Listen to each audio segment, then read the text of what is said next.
Some people have more energy in the morning. Some people have more energy in midday or later in the evening, off hours. So whatever the case is for you, monitor your energy levels. And then when you have the highest energy, take care of your most important tasks or projects.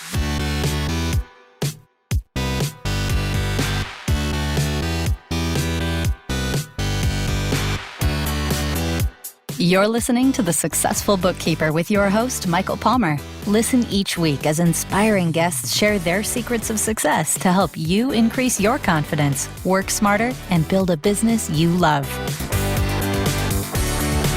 This episode of The Successful Bookkeeper is brought to you by PureBookkeeping.com, the proven system to grow your bookkeeping business.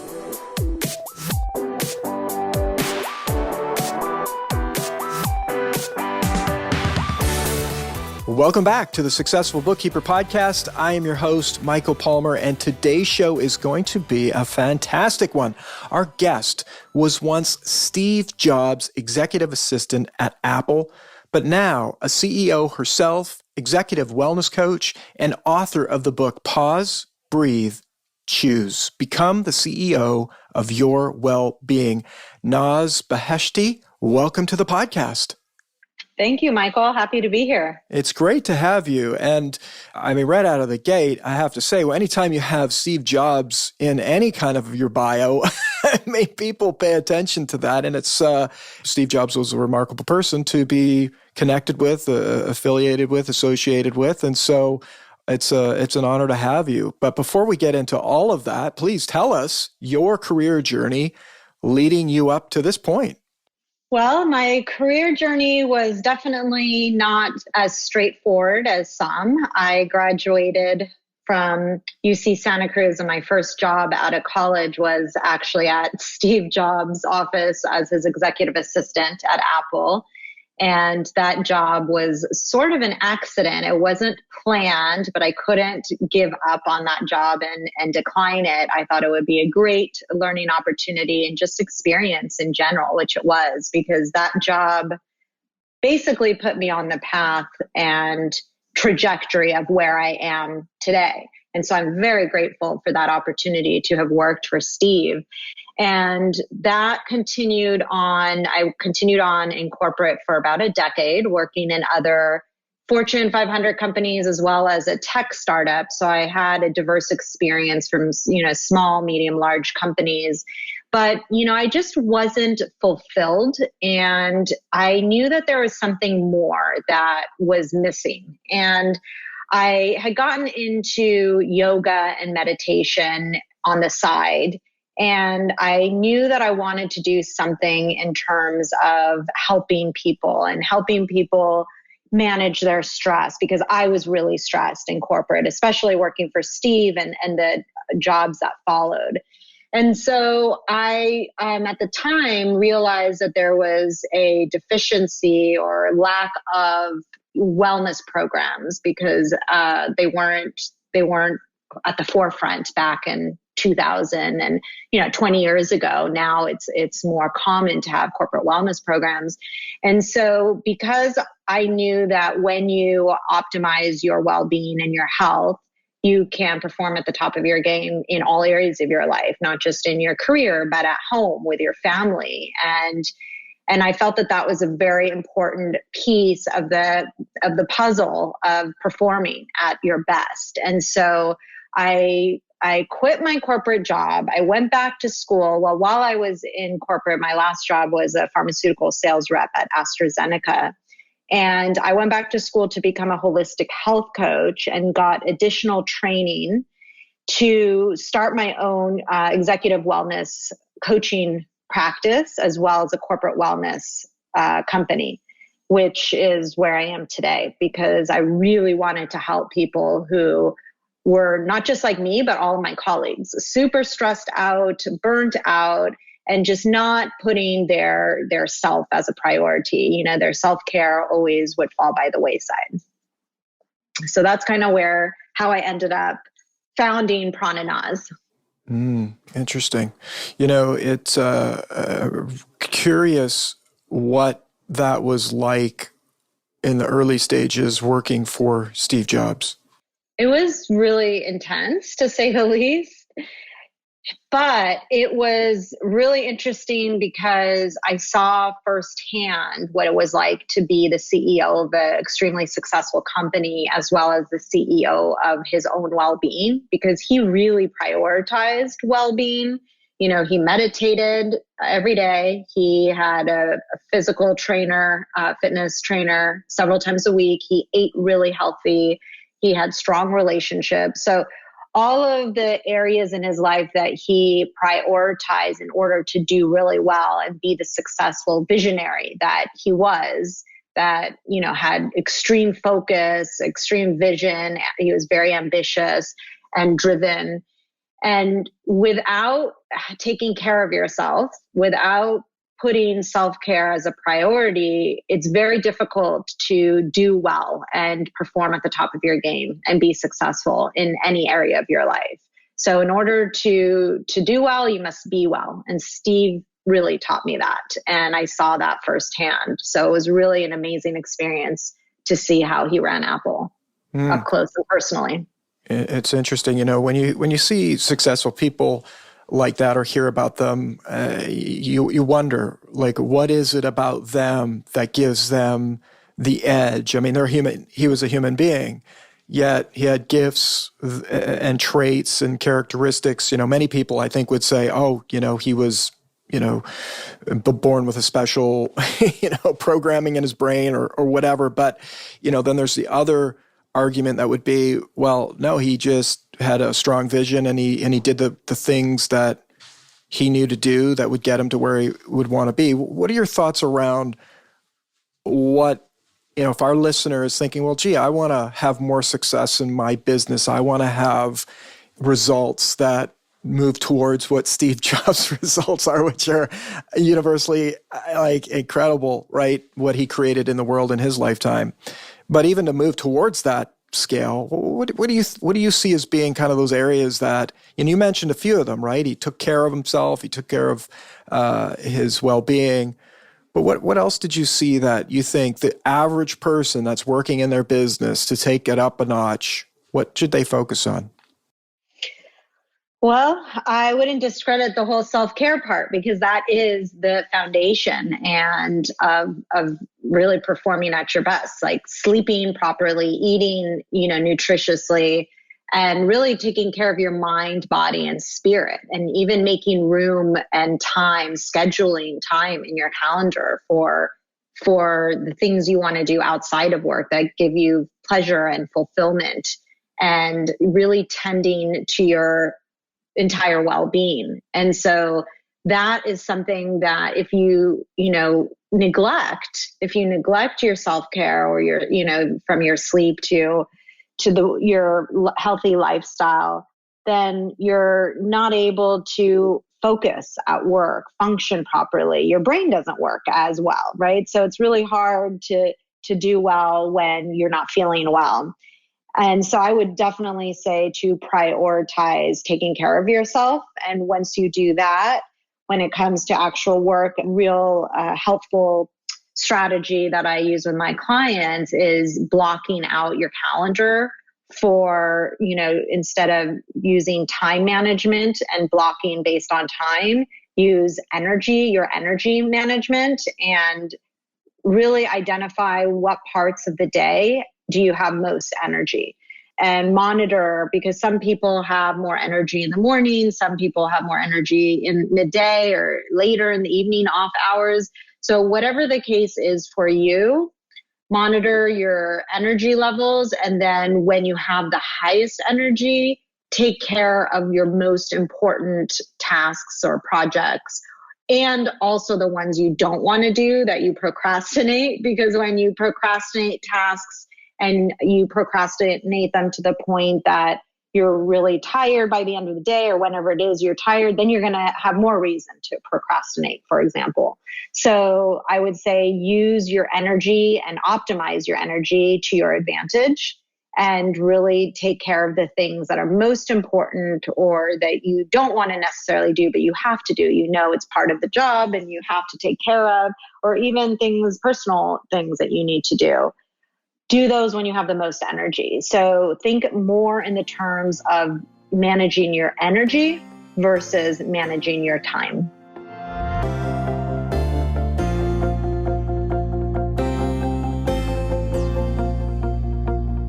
That makes a lot of sense. And I imagine that's a lot of what Steve was doing. The question that comes up for me is, when people don't do things, let's say they're not taking care of their health and well-being, they're not focusing on their energy, they're not doing something, whereas Steve was doing those. He did them all the time. Was it because he was just so driven and had this incredible vision? Is that if people aren't taking care of themselves, the question is, well, why not? Well, that's a great question. Some people who aren't don't understand the value and the benefit of what happens when you do take care of yourself. So some people who are just, working nonstop and on autopilot, just thinking that their stress and their go, go, go mode is the norm, is all they know, right? Maybe they've never really taken care of themselves or prioritized their well-being, so they don't know that they can actually optimize and be more productive and efficient when they do take care of themselves. Whereas Steve did know that because he was an avid meditator and he was always very healthy, and he really adopted and practiced a healthy lifestyle and habits, right? So he knew the value. And when you know the value of taking care of yourself and how you could reap the benefits, when you don't take care of yourself, you see the flip side of, wow, that did not go as well, or I wasn't, on top of my game. I was off today, because I missed my meditation, or I didn't get enough sleep. And so it's really about knowing and experiencing the value of how you feel when you take care of yourself compared to when you don't. So true. So true. And I would imagine a lot of people fall into that category. And so the book, was it true that he was the inspiration for your book, Pause, Breathe, Choose? Absolutely. The book would not have been written without him. He appeared in a dream of mine 2 years after he passed on February 14th, 2014. And he told me very simply and demandingly that I should write a book about how my first job working for him at Apple really impacted my life and career, which it really did. It really, like I said in the beginning, set me on the path of following my passion and purpose of starting my own business. And so because I have vivid dreams often, but I do not see faces in dreams often, like I mentioned in the book, that I've only seen an actual face in a dream 3 times in my whole life. And those were of 3 people that were close to me that had recently passed. And Steve was one of the 3. And so I really took that dream to heart and, listened to his prophetic words and began writing immediately, because I really felt like that was a message, a sign that I needed to do this. And so I did. And what, in terms of the book, the book, in terms of the difference that it you think it will make in the world, your own inspiration for the book was this dream, but what was the vision that you had for the book, or what was the intention what difference did you want to have it make in the world? I think that's interesting that it was almost a message from Steve, directing people to keep his vision of making the world a different place or better place. He's coming from the afterlife to help you do this. Yeah, and it's definitely not a book about me or Steve. It's really, the intention is to help people live their best life. So this book is based on all of my teachings and workshops and executive coaching and corporate wellness programs that I've been doing for the past 9 years. So it was very easy to put together, like all my methods and the MAP method and everything in my book are things that I have been practicing and teaching. So it was nothing new for me to have to figure out to put together or do research on. It was just like, oh, this is what resonates with my audience and my clients. Like when I go and give talks, for example, I use pause, breathe, choose a lot and did some experiential exercises. And at the end of the talk or workshop, I'd say, what resonated most with you? What is one tool that and this is offering many different strategies. What is one thing that resonated most that you could use today? And so many people said, pause, breathe, choose, that they loved that that's such a simple yet powerful method to just stop and, take a pause in the middle of the day at any point and take a, deep mindful inhale breath and exhale. And then you could choose more wisely. It's re-engaging with that present moment. And so I heard that so much that I decided to really make that a primary focus and the title of the book. And then the bigger intention was that's just one of many, many tools and methods that you could use that are part of the book and my teachings. But the overall bigger picture is truly about becoming the CEO of your well-being.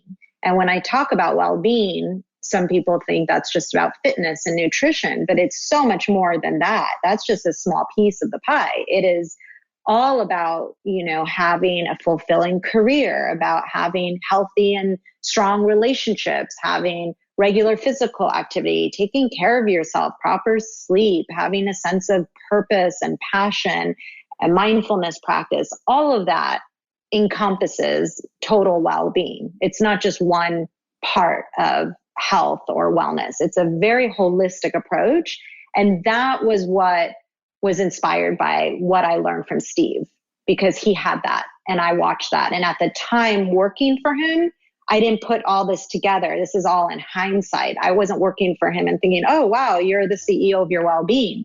This came later when I started my business and I put everything together, this holistic approach and what it really means to perform at the top of your game in all areas of your life.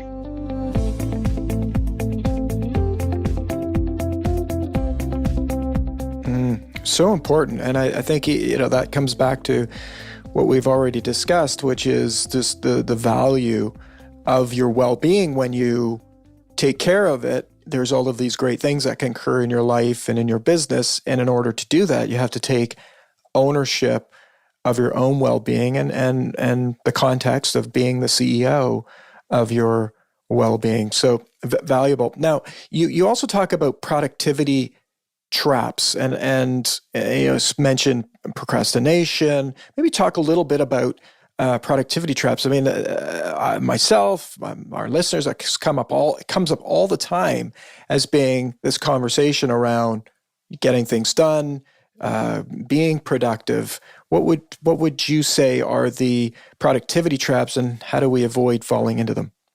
Yeah, well, the productivity trap is essentially when we are constantly chasing productivity through more hours and more efficient time management, which is what I had mentioned earlier. Is it's more about energy management rather than trying to, work really hard and wring productivity from every moment of every day, but rather instead of working harder, I encourage people to work smarter. So instead of focusing on how the quantity of hours we put in, rather focus on the quality of the work that you put in. And that quality stems from, again, are you taking care of yourself and working efficiently, or are you not taking care of yourself, not getting proper sleep and, exercise and nutrition, and just running yourself to the ground because you have so much, you're overloaded with work and you think that working longer hours to get things done is better because you're going to get whatever you need done on your to-do list or your project done, versus actually taking that pause and taking care of yourself. So actually you're more efficient because you're functioning optimally rather than being fatigued and overwhelmed and also on the verge, or if not burnt out, because that's what happens when you're constantly working on the hamster wheel of just like going without taking care of yourself. You get stuck in this productivity trap. And so, I ask, at what point is your productivity becomes destructive, to your detriment?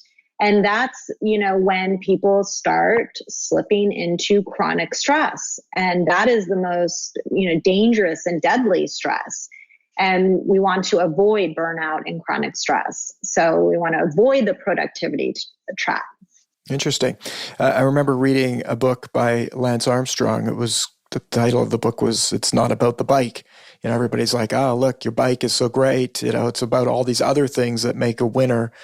And in a way, it's what you're saying. It's not about getting things done. It's not about working hard. It's not about the productivity. It's about focusing on the energy that you have and focus on the quality of the work that you're doing, which I think is a refreshing way to look at it. Because we all often fall into that trap of going, well, gee, am I getting enough done? Am I, doing all of these productivity things? Whereas are we actually thinking about our own energy and our own health and well-being in terms of doing those things? So it's a very interesting take. You talk about play. Why is it important to schedule play? Play brings out our creative and carefree side of, that is missing a lot. And when we grow up, it seems that we all forget that we used to play. Like, we were born to play as children. Children play. Why? At what point do we have to stop playing, or why do we stop playing? That really takes away from the carefree spirit of play, what it means to play. So when we play, like, children have a lot to teach us. They're playing, they're present, they're in the moment, and they're enjoying that moment. They're not thinking about what happened in the past or the future. They're engaged in the present moment. So play is a form of fun and mindfulness in a way, because you're present.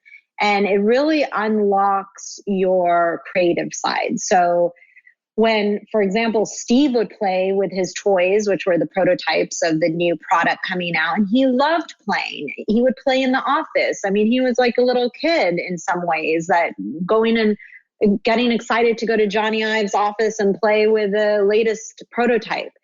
And that brings joy and fulfillment. And it also, when you're playing, it also shifts your mindset from a point of highly focused and structured goal-oriented mindset towards a, like I said, carefree, less organized, less structured mindset, which is how creativity can flow in. That's how your creative juices start flowing, is when you're not in such a structured, I have to do this. This is the goal for today. This is my task. I've got to do this. And it's, I'm really just focused on this one thing or multiple things. But when you're playing, you're more free. And so there's more opportunity for creativity to enter the picture. And it's fun. So why not let go and have fun? So interesting. Now, as we come up, often you see people playing games on their phone and doing different things. Is this the type of play you're talking about, or is there a good play, a bad play? I'm not here to judge what kind of play. Put you on the hot spot here. Yeah. People are going to be like, you can't take away my toy. Yeah. So if that is like kind of, the type of play that makes someone happy, I'm not going to take that away from them. I know people who love playing video games, and I think, wow, that you're just sitting in front of a computer screen by yourself. Like, to me, that's not play, but for someone else, they love it, and it's an escape for them, and that's their sort of play. So whatever play that makes you feel happy in the moment would be the type of play that I would recommend. So I'm not here to say what's good or what's bad. It's just about taking a pause and allocating that time for play in your day or in your week, preferably in your day, to play in your day. I mean, people with kids play all the time, hopefully, with their kids. That's a great way to play. Just get to your kids' level and play with them. And that's an amazing time to just, let go of your work day or whatever you are working on and become present with your child or children. Absolutely.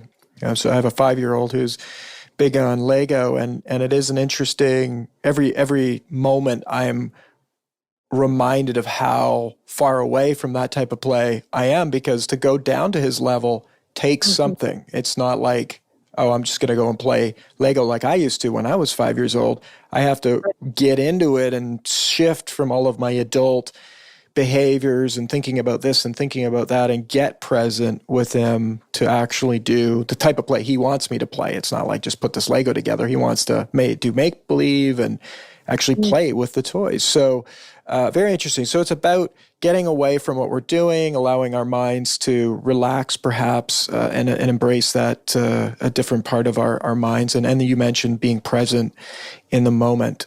Valuable exercise to do. Your book is also full of inspiring ideas and practices you call business hacks. What are some of these ideas that you suggest people take as business hacks? The business hacks are aimed for companies and decision makers who want to implement a stronger company culture or company wellness, employee wellness programs, for example, and or individual practices to enable you to perform, better or become more mindful in business. So those are more specific to business. And then the action steps are for anyone and everyone that can implement. And each action step or business hack is relevant to the chapter or, the topic of that chapter. So it depends what, did you have a favorite one? And there's over 80 of them. So there's a lot of business hacks and action steps, but it's really the reason I included that. Yeah, let's maybe say that, taking a break every 90 minutes. Why is that important? So there's been research shown that 90-minute increments is the most that you can sustain total focus without minimizing your work or sacrificing the quality of your work. So it doesn't mean that every 90 minutes you need to go take a 10, 15, 20-minute break, but just even shifting your focus, for example, from one thing that you're working on to something else, or if you can't do it at that time, just having a glass of water or getting up and stretching just to shift your state, because you want to optimize your brain function and your productivity. And so according to research, 90 minutes is the interval of time that you want to spend on one given task. Now, I understand we could be in a meeting or giving a presentation and it's longer than 90 minutes. So in those cases where you can't get up and stretch or do anything that would disrupt the meeting or whatever task you're doing, I would just be mindful of the time and even just like readjust. Go to the bathroom. Get up and go to the bathroom, take your break, and tell the person leading the call that, hey, 90 minutes, your break, spread it up. Yeah. If you're actually on a call, great, because then you can actually get up and do like stretch or have a glass of water and actually break it on your own, break that cycle on your own while you're talking. It's more about you just being mindful of that 90 minutes and shifting your mindset and your state. So your actual physical state, you can get up, you can move, you can stretch, have a glass of water. That's right. And the concept is you're the CEO of your well-being. So you got to need to do the 90 minutes, and that's what it's the optimization. Well, you take the action, you do the leadership, and you say, look, I'm taking a break. You own it, which I think it all sort of comes back. Now, you have 90 of those business hacks in your book, which is incredible. Tell me a little bit about the inner coach and inner critic. The inner coach, so those are thinking about like two dogs that are constantly barking at you. One would be the inner coach who's yapping negativity and giving you a hard time all day long. Like, you did this wrong. You blew that deal. You look terrible, or you look tired, or, anything negative would be the inner critic. And then the inner coach is someone who is the voice in your mind that is actually more positive and giving you more coaching advice rather than putting you down. The inner coach is an empowering voice. The inner critic is a disempowering voice. So they're both typically at you throughout the day. Sometimes, most of the time I hear, and even I've experienced, that the inner critic can get the best of you. Now, when you choose to listen to the inner critic, you're basically feeding the bad dog, right? So that the more you listen and give it energy, the more you're feeding it, the more it's going to yap at you and bark at you all day long.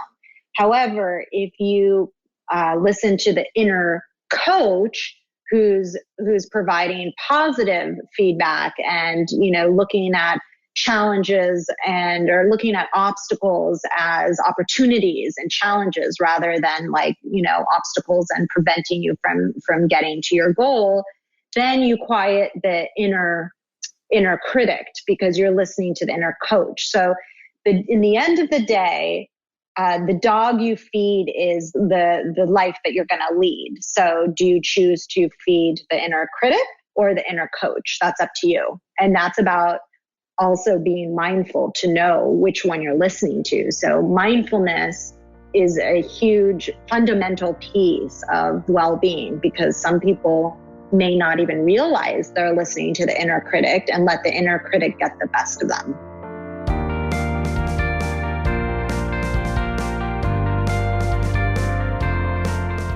It's remarkable and so important, and often even knowing doesn't necessarily mean that we are paying attention to it, pay attention to the right one. And so that's mindfulness. It's not like you can be mindful yesterday and you're going to be mindful today. It's something that has to happen every day, and every moment really is paying attention to what we're thinking and where we're going.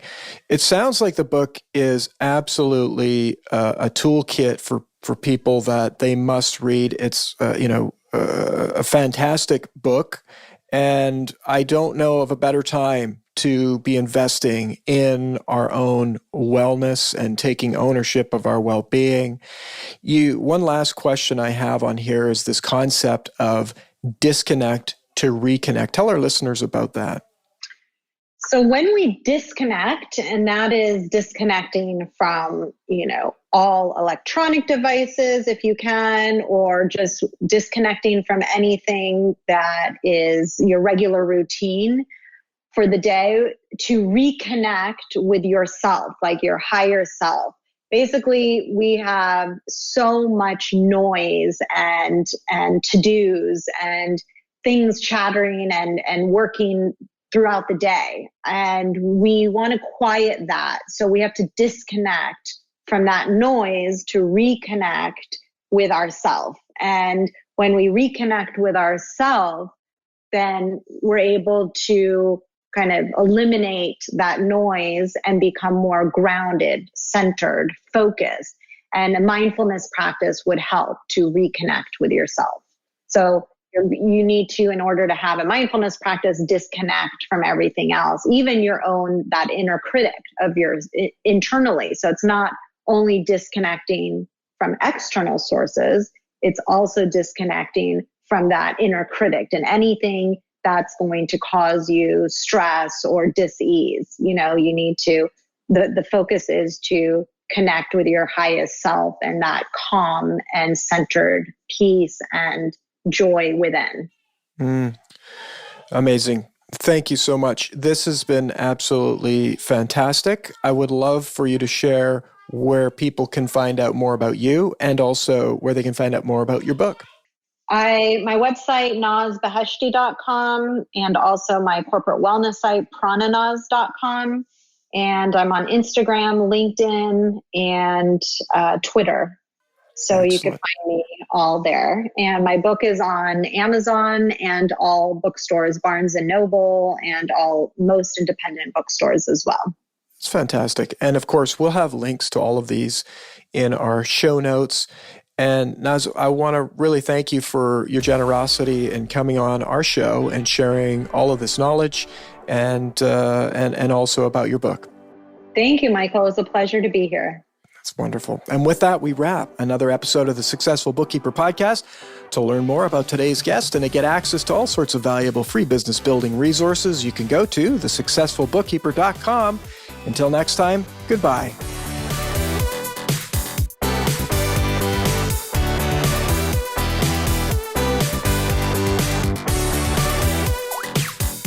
You've been listening to The Successful Bookkeeper with Michael Palmer. For more information and to download the resources mentioned in this episode, please visit us at thesuccessfulbookkeeper.com. Thank you for listening.